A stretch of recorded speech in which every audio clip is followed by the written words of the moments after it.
Hello बच्चों, कैसे हो आप सब? मस्त एकदम बढ़िया। और बताइए क्या हाल चाल है? एकदम मज़े में। जब से सर जी एग्ज़ाम बीता हुआ है बस ऐसे घुमाई हो रहा है। चलिए कोई बात नहीं, आज से हम लोग क्लास 11th की मैथमेटिक्स स्टार्ट करते हैं, ठीक है। और उसमें सबसे पहले स्टार्ट करते हैं सेट। तो चलिए स्टार्ट करते हैं चैप्टर सेट। और आप देख रहे हो फिजिक्स और मैथ वाला चैनल, और मैं हूँ सितेंद्र सर। चलिए भाई स्टार्ट किया जाता है। तो पहले तो इस सेट चैप्टर को पढ़ने के लिए कुछ बातें आप समझ लीजिए, ठीक है। पहली बात तो ये जो क्लास 11th में ये मैथमेटिक्स आपको बिल्कुल नहीं लगती है। दूसरी बात, सब लोग जो पुराने बच्चे होते हैं इस सेट से आपको डराते हैं कि ये चैप्टर बहुत कठिन है। तो यकीन मानिए ये चैप्टर बहुत ही सिंपल है, ठीक है। आपको लोगों को बातों में नहीं आना है, ठीक है। आपको किसी के बात में नहीं आना है। आपको ये समझना है कि ये चैप्टर क्या है, बहुत ही सिंपल है। बस मैं जैसे जैसे आपको बताता हूँ, जैसे जैसे पढ़ाता हूँ वैसे आप रूल को फॉलो करते चले जाइए। बिल्कुल एकदम एक लाइन से पढ़िए, क्रम से पढ़िए। ये चैप्टर बहुत ही सिंपल लगेगा आपको। ओके भाई, चलिए तब स्टार्ट करते हैं हम। तो ये समझो कि इस पूरे ब्रह्मांड में, पूरे यूनिवर्स में, इस मैथमेटिक्स की भाषा में उससे क्या समझा जाएगा, सभी चीज़ों को एक ऑब्जेक्ट ही समझा जाएगा। इस चैप्टर में हम जब भी बात करेंगे ना, पूरा क्या सभी चीज़ों को क्या समझाया जाएगा, चाहे वो लिविंग थिंग्स हो चाहे वो नॉन लिविंग थिंग्स हो, उसे हम लोग क्या समझेंगे, एक ऑब्जेक्ट समझेंगे। क्लियर? Very nice. अब देखो तो समझते हैं कि सेट होता क्या है। ठीक भाई, सेट क्या होता है? अब समझते हैं भाई सेट क्या होता है। सेट क्या होता है? यह ऐसे चीज़ों का कलेक्शन है, ऐसे ऑब्जेक्ट का कलेक्शन है जो वेल डिफाइंड हैं। जो क्या है? Well defined. It is the collection of object which are well defined. या कह सकते हो it is the collection of object which are well defined, ठीक है। या फिर a well defined collection of object is called set, ठीक है भाई। तो यह सेट का क्या हो गया, डिफिनेशन हो गया। तो इसका डिफिनेशन क्या हो जाएगा भाई? देखो भाई क्या हो जाएगा, the collection of object which are well defined, ठीक है। अ सेट इज द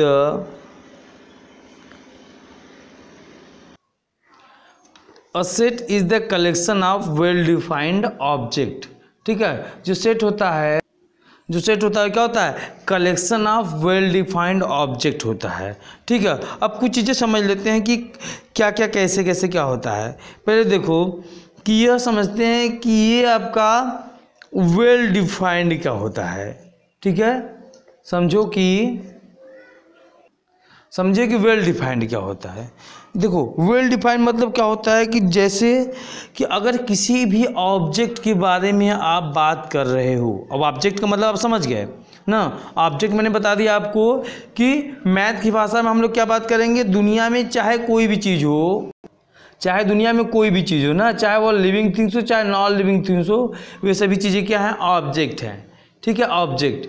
तो हम लोग किसी भी ऑब्जेक्ट के बारे में यदि बात कर रहे हैं, हम लोग अगर किसी भी ऑब्जेक्ट के बारे में बात कर रहे हैं तो सभी लोगों का उन ऑब्जेक्टों के बारे में जो ओपिनियन हो वो सबका एक ही होना चाहिए, ठीक है। जैसे अगर मैं बात करूं ना कि आप बताओ कि वॉवेल कितने होते हैं, ठीक है। अगर मैं बात करूं कि वॉवेल कितने होते हैं तो भाई सब लोग बोलेंगे कि वॉवेल जो होते हैं 5 होते हैं, और क्या होते हैं, AEIOU कहेंगे, ठीक है। और ऐसा नहीं होगा कि इसमें वॉवेल बताने के लिए, इंग्लिश अल्फ़ाबेट में वॉवेल बताने के लिए वह वार चल रहा है कि नहीं ए होगा, ए नहीं होगा, ए होगा, बी नहीं होगा, सी होगा कि नहीं होगा ना। ऐसा अगर ऐसा डिबेट चल रहा है तो हम लोग उनको वेल डिफाइंड ऑब्जेक्ट नहीं कहेंगे, ठीक है। तो वॉवेल क्या क्या होते हैं भाई, तो वावेल हो जाएंगे क्या क्या, ये हो जाएगा ए ई आई ओ एंड यू। ठीक है, ए ई आई ओ यू, ये क्या हो जाएंगे, ये आपके वावेल्स हो जाएंगे। ठीक, अच्छा अगर मैं बात करूं कि बताइए कि 1 से लेकर के 10 तक के बीच में कितने प्राइम नंबर हैं। ठीक है, मैं बात करूं प्राइम नंबर कितने हैं, प्राइम नंबर।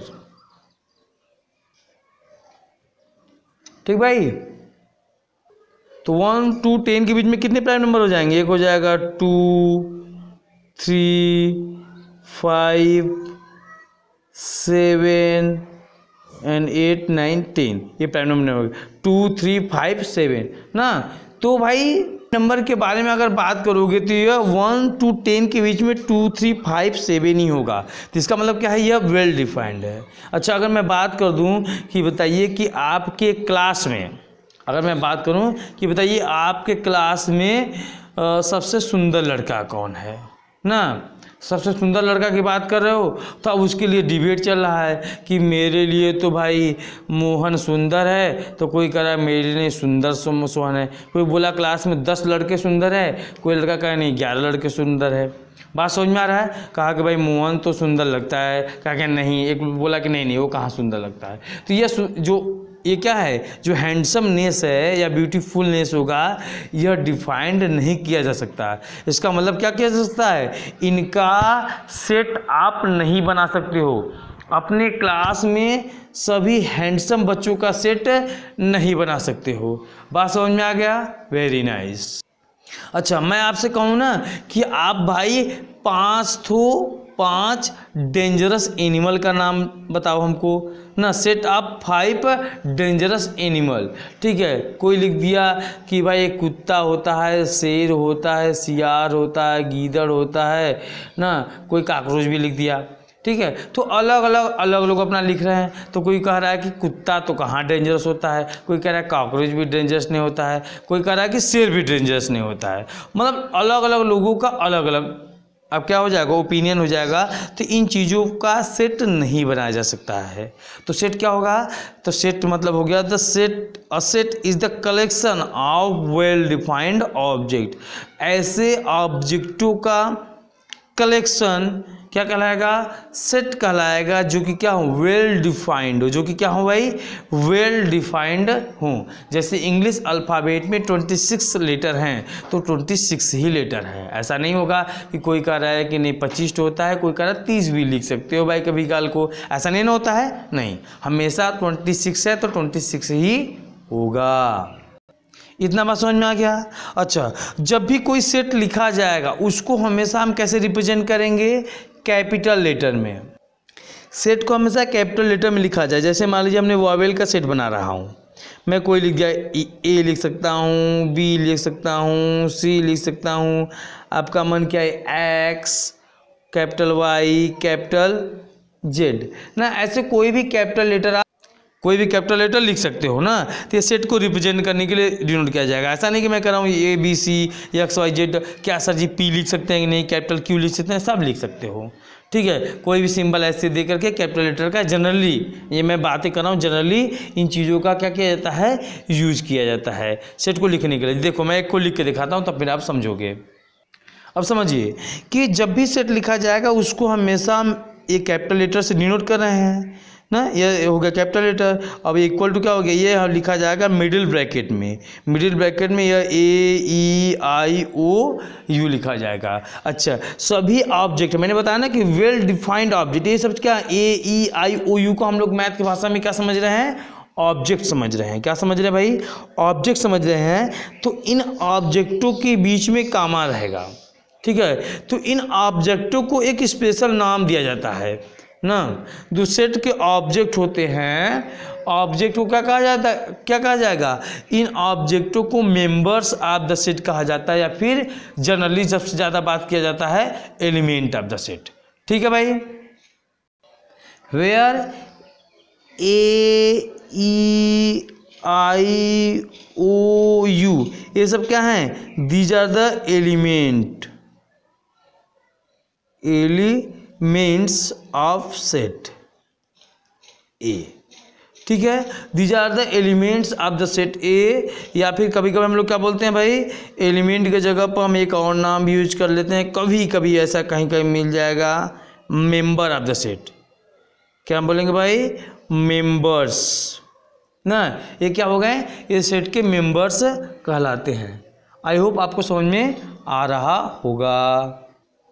अब देखते हैं, अगर जैसे मान लो कि अगर कोई जो एलिमेंट है, अभी कोई एलिमेंट ए ई आई ओ ये सब क्या एलिमेंट है, अगर कोई एलिमेंट सेट ए में है ना, अगर बात हो रही है कि ये है या नहीं है, तो कैसे लिखेंगे? अगर सेट ए में है ना, क्या हो गया? तो उसे लिखा जाएगा ऐसे, मैं लिख भी दे रहा हूँ।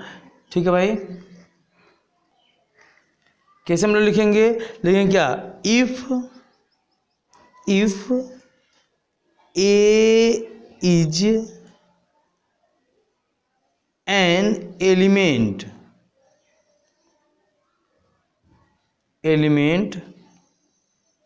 of set A।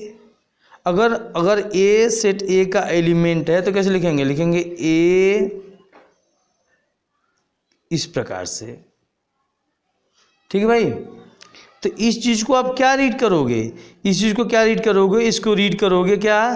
कहोगे ए ना, क्या लिखोगे? ए बिलोंग्स टू ए। क्या पढ़ोगे इसको? पढ़ोगे ए बिलोंग्स टू ए पढ़ोगे। अच्छा बी सेट बी नहीं है इसमें, जब बी नहीं है तो क्या लिखोगे भाई? इसको लिखोगे क्या? B is not belongs to A. तो क्या इसको क्या पढ़ोगे? इसको पढ़ोगे B does not belongs to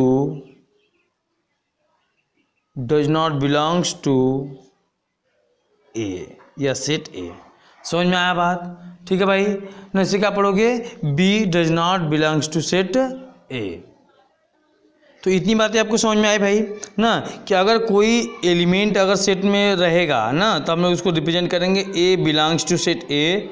अगर कोई एलिमेंट नहीं है तो उसको ऐसे लिखा जाएगा B belongs to not belongs to set A, या B does not belongs to set A. Clear होगा? अब ए ही नहीं, अब जो चीज़ लिखा रहेगा जैसे set A B C X Y Z P Q R S जो भी रहेगा वो आप उसी प्रकार से क्या करोगे? उसको रिप्रेजेंट करोगे। अच्छा, इतनी बातें समझ में आ गई है, तो थोड़ा सा हम लोग इसमें बारे में और बात कर लेते हैं। जैसे अब क्या आ गया, जैसे क्वेश्चन की बातें करते हैं थोड़ा सा। जैसे आ गया क्या, आपको बताना है कि ये चीज़ सेट होगा या नहीं होगा। मैं आपको बोल रहा हूँ ना, जैसे क्वेश्चन आ गया, the collection of all the day of a week. The collection of all the day of a week, क्या इसका आप कलेक्शन बना सकते हो किसी वीक में ना, सभी डे का? तो बना सकते हो, आराम से बना सकते हो। क्या भाई? Sunday Monday Tuesday Wednesday Thursday Friday Saturday, 7 के 7 डे होंगे और इनका कलेक्शन आराम से बनाया जा सकता है। तो लिख दोगे yes it is a set. ठीक, जैसे हो गया क्या, जैसे आ गया क्या कि द बेस्ट क्रिकेट प्लेयर ना, the best 11 cricket player in the world. जैसे क्या हो गया, the best 11 cricket player in the world का आपको सेट बनाना है ना। अपने क्लास में यकीन मानिए 4 बच्चों को कह दीजिए अलग अलग बनाने के लिए, या फिर कुछ बच्चों को अलग अलग बनाने के लिए कह दीजिए, सभी बच्चों का कलेक्शन क्या होगा? अलग अलग होगा। मतलब क्या है कि बेस्ट प्लेयर डिफाइंड नहीं है। क्यों? क्योंकि कोई क्या करेगा, कोई रन के आधार पर बनाएगा, कोई देखने में हैंडसमनेस के आधार पर बनाएगा, कोई 6 मारने के आधार पर बनाएगा, कोई 4th मारने के आधार पर बनाएगा, कोई ऐसी रैंकिंग के आधार पर बना देगा। ठीक है, तो अलग अलग लोगों की क्या होती है, अलग अलग इसमें पसंद होती है। It means we can say that it does not defined. यह डिफाइंड नहीं हो सकता है, नहीं डिफाइंड नहीं है, it cannot be defined. बात समझ में आ गया। तो हम लोग बेस्ट 11 क्रिकेट प्लेयर का टीम नहीं बना सकते हैं, इसका मतलब क्या हो जाएगा, यह एक सेट नहीं हो सकता है। ठीक, अच्छा अभी बताइए कि a collection of most dangerous animal in the world, हमको बताना है कि इस वर्ल्ड में मोस्ट डेंजरस एनिमल क्या क्या है, उनका सेट बनाना है। तो उनको भी आप क्या कर सकते हो, नहीं बना सकते, तो ये भी क्या होगा, एक सेट नहीं होगा। अब बात समझ में आ रहा है भाई, बहुत अच्छे। आपको बताना है कि इवन नंबर बिटवीन 1 and 10, 1 और 10 के बीच में इवन नंबर का सेट बनाना है, तो भाई फिक्स है यह 2 4 6 8 हो जाएगा। 1 और 10 के बीच में क्या हो जाएगा, 2 4 6 8 फिक्स है, ये क्या हो जाएगा, वेल डिफाइंड हो जाएगा। तो ऐसी चीज़ों का सेट बना सकते हो। आई होप आपको इतना समझ में आया होगा। देखिए हम लोग बात करते हैं method of describing a set. There are 2 method to describing a set. First one is the roster form and second one is the set builder form. ठीक है, पहला मेथड का नाम क्या है भाई, रोस्टर फॉर्म कहा जाता है। ठीक है, दूसरा मेथड क्या होता है, सेट बिल्डर फॉर्म। ठीक भाई, roster form and set builder form. तो चलिए दोनों को बारी बारी से हम लोग क्या करते हैं, 1 by 1 करके हम लोग क्या करेंगे, इसको डिस्क्राइब करेंगे। ओके चलिए भाई स्टार्ट करते हैं। देखिए हम लोग बात करते हैं कि इसका रोस्टर फार्म का। ठीक है, तो रोस्टर फार्म में क्या होता है, रोस्टर फार्म को एक और स्पेशल नाम दिया जाता है, क्या कहा जाता है, टेबुलर फार्म भी इसको कहते हैं। क्या बोलते हैं भाई, इसको हम लोग टेबुलर फार्म भी कहा जाता है। ठीक है, रोस्टर फार्म को क्या बोला जाता है, टेबुलर फार्म भी कहा जाता है। तो रोस्टर फार्म क्या होता है, in the roster form we list all the member of the set within the middle bracket. हम लोग रोस्टर फार्म क्या करते हैं, जैसे हमने पीछे बता रहा था ना, तो इस फार्म में सभी के सभी एलिमेंटों क्या किया जाता है, लिस्ट किया जाता है, मीन्स लिखा जाता है। जब सभी एलिमेंटों को लिखा जाएगा तो ऐसे फार्म को क्या बोला जाता है, रोस्टर फार्म कहा जाता है। तो क्या हो जाएगा भाई, इसका डिफिनेशन हो जाएगा, in the roster form we list all the member of the set within the middle bracket and separate them by comma. और उनको क्या किया जाएगा, कामा के द्वारा अलग किया जाएगा। चलिए मैं लिख के दिखाता हूँ आपको। चलो भाई क्या हो जाएगा, इन रोस्टर फार्म हो जाएगा इन, ठीक है भाई, क्या हो जाएगा, in the roster form we list all the element in middle bracket ना, सभी एलिमेंटों को मिडिल ब्रैकेट में लिखा जाएगा and separate them by the कामा।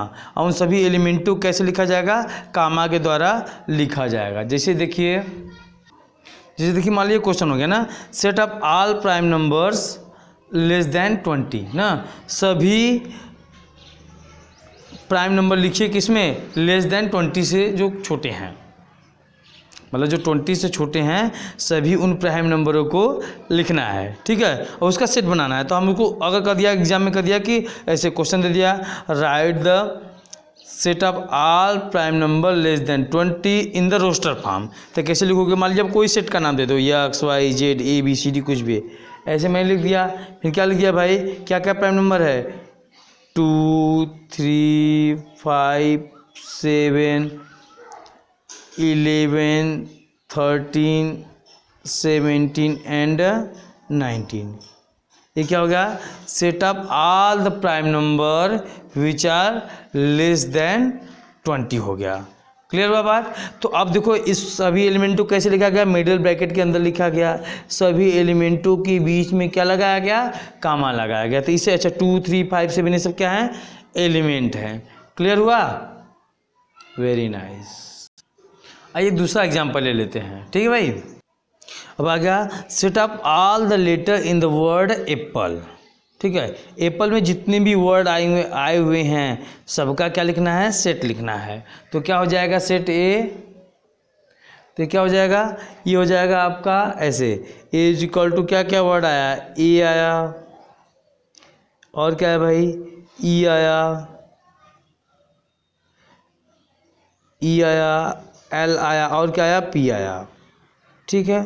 अच्छा, आप कहोगे सर जी पी तो 2 बार आया है, तो मैं 1 बार लिखूं या 2 बार लिखूं? तो ध्यान रखना, जब भी सेट लिखोगे कोई भी एलिमेंट 2 बार नहीं आएगा। एक सेट में एक एलिमेंट केवल एक ही बार आएगा, ठीक है। एक सेट में एक एलिमेंट केवल एक ही बार आएगा। क्लियर हो गया? बहुत अच्छी बात है। सेट बिल्डर फॉर्म में क्या करते हैं? सेट बिल्डर फॉर्म में उस सेट का एलिमेंट, हर एक एलिमेंट की प्रॉपर्टी लिखा जाता है ना, मतलब उस सेट की, हर एक एलिमेंट की नहीं, उस सेट के एलिमेंटों की प्रॉपर्टी लिखी जाती है। वह प्रॉपर्टी जो कि सेट के सभी एलिमेंट उस प्रॉपर्टी को सेटिस्फाइड कर जाए ना। यह सेट लिखने का यह जो तरीका होता है, यह जो मेथड होता है, इस मेथड को सेट बिल्डर फॉर्म कहा जाता है। ठीक है भाई, देखो क्या हो जाएगा, in this set, in this method of the set builder form we write, we list the